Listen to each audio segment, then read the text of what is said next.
उत्तर प्रदेश जनपद की थाना पिलखुआ पुलिस द्वारा नाबालिग हिमांशु उर्फ कलवा के हत्याकांड का सफल खुलासा करते हुए कातिलों को गिरफ्तार किया, जिनके कब्जे से जिस ईंट से कुचलकर हिमांशु की हत्या की गई वो भी बरामद की गई।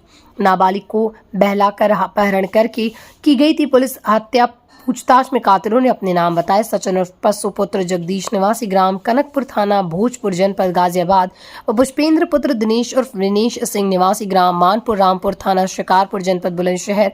हाल पता निवासी राजवीर का मकान ग्राम खेड़ा थाना पिलखुआ जनपद हापुड़ है। ईंट से सिर पर वार करके की गई थी हिमांशु की हत्या। पहचान छुपाने के लिए मृतक की चप्पल और कपड़े कुछ ही दूरी पर जला दिए गए। पुरानी रंजिश को लेकर की गई थी हिमांशु की हत्या। काली नेम राजशाही के साथ दिलशाद खान की खास रिपोर्ट। देखिए, ये थाना भोजपुर जनपद गाजियाबाद में ग्राम कनकपुर है, वहां का ही रहने वाला ये व्यक्ति था।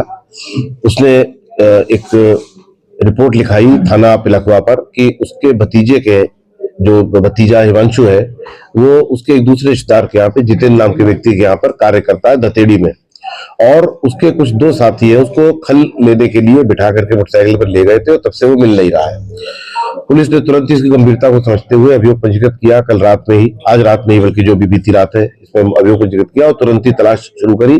तो उस तलाश में दोनों व्यक्ति जो इसको बुला करके ले गए थे, ये दोनों मिल गए और उनसे जब सख्ती से पूछताछ करी, जानकारी करी, तो उन्होंने बताया कि उन्होंने एक पुरानी एक रंजिश के चलते हिमांशु नामक ये जो इनका साथी था इसको मार दिया है, और उन्होंने जाकर के अपनी निशानदेही पे लाश बरामद करवाई और जिस वस्तु से जो ईंट थी, ईंट से मार के इसका सर फोड़ा था और इसके ऊपर वार किए थे उसको बरामद करवाया। इसके कपड़ों को जो जला दिया था ले जा करके उनको बरामद कराया।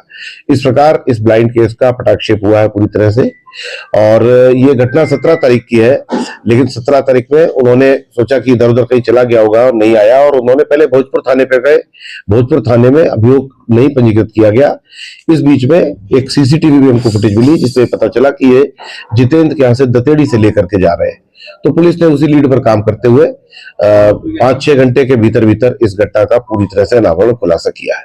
सर हत्या की वजह क्या रही जिससे इन्होंने एक युवक की हत्या की, ऐसा कारण क्या था? देखिए, जो हत्या की वजह इनसे पूछताछ में जानकारी में आई है, कुछ 5-6 महीने पहले इसमें से एक सचिन नाम का जो इसका साथी है उसकी एक छोटी भतीजी है, उसके साथ में इनका कहना है कि इसने कुछ जो है आपत्तिजनक हरकत की थी। तब से मृतक ने, जिसका कि लोगों ने फैसला करा दिया था, बदनामी के डर से इसको बाहर नहीं ले गए थे बात को, लेकिन ये अपने मन में रखे हुए था उस बात को, और इस मौके की तलाश में था कि कब इसको ले जाकर के इसके साथ घटना कारित कर दे। उसी क्रम में उसी बदला लेने के लिए इसने घटना कारित करी है, ऐसा इनसे प्रारंभिक पूछताछ में पता चला है। लेकिन अभी बहुत अर्ली है ये सारी बातें कहना।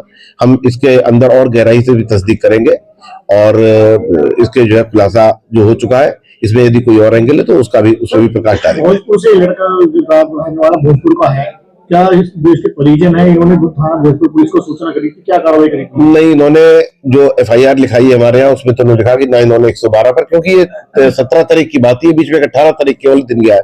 इसका पिता जो है वो स्वयं बहुत इसका ध्यान नहीं रख पाता था मृतक का, उसकी कुछ बीमारी थी, कुछ और समस्याएं थी उसको, तो उसने अपने भतीजे क्या इसको छोड़ दिया, तो उनको ये लगा कि शायद ये यहीं पर रह रहा होगा। लेकिन ये बात आई है कि वो भोजपुर थाने पर गए थे, और चूंकि बिल्कुल बॉर्डर का मैटर है, और बाद में फिर वो सीसीटीवी फुटेज मिली तो पता लगा बिल्कुल बॉर्डर पे जो जितेंद्र की दुकान है दतेड़ी में, वहां से इसको लेकर के गए। 6 महीने का ही इंतजार इन्होंने किया, कुछ बताया इन लोगों ने? अब हो सकता है इन्होंने कुछ इसके पीछे कुछ शराब वगैरह पी हो, इनके मन में ये भावना आ गई। भावना तो शुरू से थी इसके मन में, जैसा कि इसने बताया है, लेकिन अवसर नहीं मिल पाया होगा। कोई बहुत ज्यादा पुरानी बात नहीं है, और इसके मन में इसका कहना है कि ये ग्रंथि इसने पाल रखी थी। बाकी जैसा कि मैंने आपको बताया कि हम इसकी गहराई से और पड़ताल करेंगे। काफी अर्ली है सारी बातों का नतीजे में पहुंचना, लेकिन जो इसने पूछताछ में बताया है वही हमको इसकी मृत्यु का मोटिव लग रहा है। इस पूरे प्रकरण में